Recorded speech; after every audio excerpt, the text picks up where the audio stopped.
लखनऊ ने बनाए सिर्फ 141।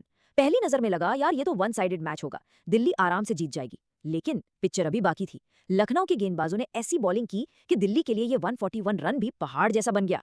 सोचिए, सिर्फ 26 रन पर 4 विकेट। कमाल था।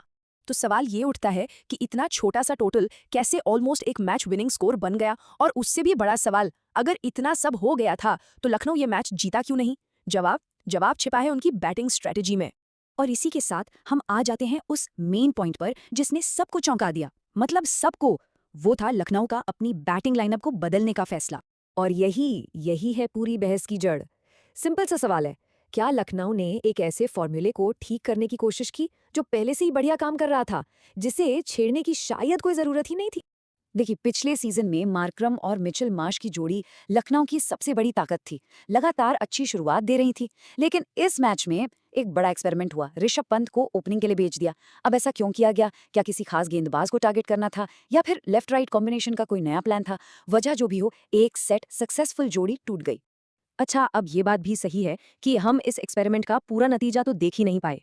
ऋषभ पंत बहुत ही अनलकी तरीके से नॉन स्ट्राइकर एंड पर रनआउट हो गए, मतलब उनकी गलती भी नहीं थी।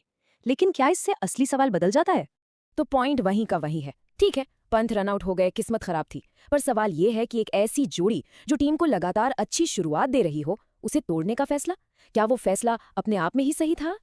सोचने वाली बात है। शायद नहीं। चलिए, अब लखनऊ की बैटिंग स्ट्रैटेजी की चिंता को थोड़ा साइड में रखते हैं और उस चीज पर फोकस करते हैं जो उनके लिए इस मैच का सबसे बड़ा पॉजिटिव था, और वो थी उनकी तेज गेंदबाजी। बस ये नंबर देख लीजिए, 26 पर 4। ये नंबर ही पूरी कहानी बता देता है। मोहसिन खान, प्रिंस यादव और मोहम्मद शमी, इन तीनों ने मिलकर दिल्ली के टॉप ऑर्डर की कमर तोड़ दी थी। यही थी लखनऊ के लिए वो उम्मीद की किरण। और इस कमाल के परफॉर्मेंस के बीच एक गेंदबाज ने सबका ध्यान अपनी तरफ खींच लिया। नाम याद रखिएगा, प्रिंस यादव। इस लड़के में कुछ खास है। पहली बात, पिछले सीजन से इनकी पेस बढ़ गई है। दूसरा, इनका एक्शन थोड़ा हटके है, जो बल्लेबाज को कंफ्यूज करता है। और उनकी गेंद ना स्किड करती है, मतलब और तेजी से निकलती है।